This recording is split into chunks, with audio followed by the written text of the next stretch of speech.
Pa situacija na terenu nije bitno drugačija od jutros, znači nemamo nekih novih potencijalno opasnijih mjesta od onih koje su prethodno identificirana. Znači ono što smo imali juče, to smo samo dodatno učvršćivali, znači proširivali područje zaštite na tim mjestima. Od nekih novih mjesta koja smo identificirali, to nisu mjesta koja su, kako bi rekao, 100% kritična da ne možemo djelovati. Znači, u biti mi nemamo sad neko mjesto koje je, da ne kažem, apsolutno nesigurno, ali da budem iskren, ono što sam i jutros govorio, sve od Babine Grede do onoga dijela dokle se branimo ispod Bošnjaka, ništa nije apsolutno ni sigurno. Znači, može se dogoditi da zbog velike nakvašenosti nasipa, nasip popusti i u Babinoj Gredi i u Štitaru, pa i u gradu Županji, ali mi se trudimo da se to ne dogodi, pogotovo imamo puno kraće vremenske intervale ophodnji tih nasipa, znači i iz Hrvatskih voda ljudi. Možda, evo, jedan komentar, često puta se pita gdje su ljudi iz Hrvatskih voda, pa mi smo na nasipima. Nas koliko ima, jednostavno svako kad dobije svoju dionicu nema vremena da bude na nekom drugom mjestu, znači dajemo stručne savjete kako se nešto sanirati, jer ovo što ste vidjeli zaista treba biti na oprezu da se ponovo ne dogodi neka veća havarija. Znači još veća, evo sad smo svjedoci, čuli smo da je i u Orašju se dogodio proboj, znači ništa nije još uvijek apsolutno sigurno. Sava, ako nastavi ovim po 1 do 2 cm opadat, to će trebati možda i cijeli tjedan dana da bude ipak relativno prihvatljiva sigurnost, recimo na tome dijelu. Međutim, prava sigurnost će biti kad Sava opane bar za 2 metra. Pa i dalje imamo određeno prigušenje, znači slabo otjecanje u recimo Republiku Srbiju, odnosno jedan dio bosanskih rijeka još uvijek vrši pritisak, odnosno znači puni rijeku Savu, tako da nemamo brzo otjecanje rijeke Save. Sva je sreća što ipak ne dolazi ogromna količina, recimo primjer iz Slovenije Save, pa da možemo očekivati s druge strane guranje tog vodostaja. Znači, ipak neke stvari nam idu u korist, a to je da rijeka Sava iz Slovenije ne donosi neke ogromne količine vode. Kako se voda počela povlačiti, uglavnom je dobar dio tih većih nasipa već iznad vode, tako da jednostavno nije čak ni u funkciji. Znači u funkciji je onaj zdravi dio nasipa, tako da više nije problem ovo sad sa zečjim nasipima, mi ne trebamo nigdje više nadograđivati na ovome zdravom dijelu, znači na onome dijelu gdje se branimo nasipa, nego jednostavno moramo samo ojačavati trup nasipa, a to je malo drugačija tehnologija i tu dolazi do izražaja stručnost radnika Hrvatskih voda, koje uz pomoć svih sudionika koji pomažu ovim poplavama žele sačuvati dugotrajnost znači, nasipa da može izdržati ovakav vodni udar. Da, nažalost, moramo konstatirati da i dalje istječe voda u Račinovcima i u Rajevom selu. Međutim, snimkom iz zraka utvrđeno da konačno ta bujica nije tako više velika i jaka, pogotovo znači, i na području Rajevog sela i na području Račinovaca, ali to ne znači da ne puni. Ona puni i dalje puni postepeno centimetar po centimetar, nažalost, i proširuje poplavne površine.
strašno, naravno. Vidjeli smo to iz zraka, izgleda strašno.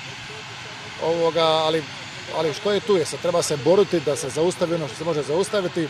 Što se tiče ministarstva, mi smo poslali ono sve što su tražili, to je do 1000 ljudi ima, tehniku, amfibije, vojska je učestvovala u svim spašavanjima ljudi i stoke i na raspolaganju smo i sutra ako bude trebalo i preko sutra i na raspolaganju smo za one dane kad se povuče voda. Znači spremni smo pomoć u sanaciji prostora, u sanaciji kompletnih dvorišta, čišćenju cesta, račišćavanju, sanaciji nasipa tamo gdje je probijeno. Poslali ćemo svu našu inženjeriju i mi smo tu na raspolaganju potpuno u ovom kraju za pomoć kakvim god im treba.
reći je da, kao što ste imali prilike, više nema bujice koja prelijeva se preko nasipa koji je pukao na 2 mjesta. Ono što treba reći da, nažalost, ta voda negdje mora doći. Dakle, ona, s obzirom da je viša od okolnog zemljišta, ona će i dalje nadirati. Dakle, voda traži depresije u koje ulazi, kad napuni te depresije ona će se polako podizati prema gore, ali mi vjerujemo i znamo da to neće biti dramatično, dakle neće se dogoditi da ona naglo dođe do određenih prostora, da mi ne možemo intervenirati. I dalje, dakle, one mjere koje je donijela i krizni stožer županije i svi mi zajedno oko evakuacije ljudi i ostaju, posebno stoke, oni koji su bili danas u Gunji imali su prilike vidjeti situacije kakva je tamo sa stokom koja nažalost lulja naokolo, teško je uopće uhvatiti, evakuirati, pa ja apeliram na sve zapravo da naprave to za dobrobit i sebe i životinja, a ako bude sve u redu, a mi se nadamo da hoće, da onda za par dana se vrati. Ono što se mi svi nadamo i molimo se da neće biti novih vodnih valova i da neće biti kiše, da će nas ovo vrijeme poslužiti, jer situacija je takva da Sava pada relativno sporo i nekoliko idućih dana pa i tjedana ova situacija je takva kakva je i ostaće takva. Nažalost, ta voda koja sad stoji, vidjeli ste na području Račinovaca, Gunje i Rajevog sela, ona nema gdje otići, ona će se morati isušivati jako dugo vremena, jer su podzemne vode visoke i jednostavno ona nema gdje odlaziti. Na području Slavonskog Broda i Šamca je situacija bolja. Mi smo danas prestali sa intervencijom u Slavonskom Šamcu. Sutra, najvjerojatnije popodne, bi trebali povući i vojsku iz Slavonskog Broda, što znači da ćemo onda sve što imamo angažirati ovdje.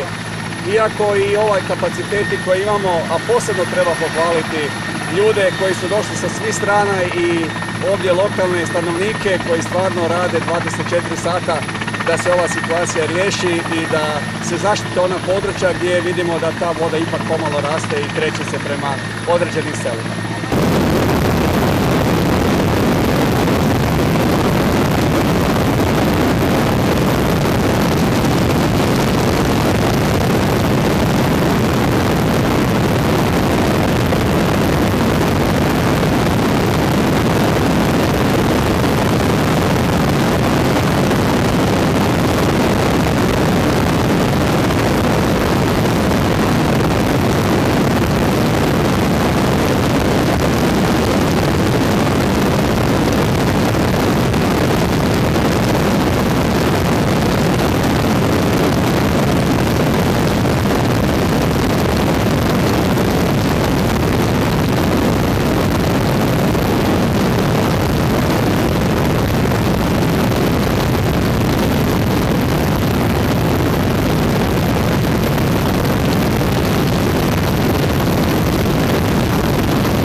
reći da Hrvatska vojska odrađuje posao na terenu profesionalno. Ljudi jesu vidno možda malo umorni, ali nisu duhom umorni. Moram reći da u noći kad smo radili evakuaciju sela Gunje, da je bilo nazočno oko 15 pripadnika Hrvatske vojske, odnosno moje postrojbe, zajedno sa dečkima iz riječne bojne flotile iz zapovjedništva za obuku i razvoj.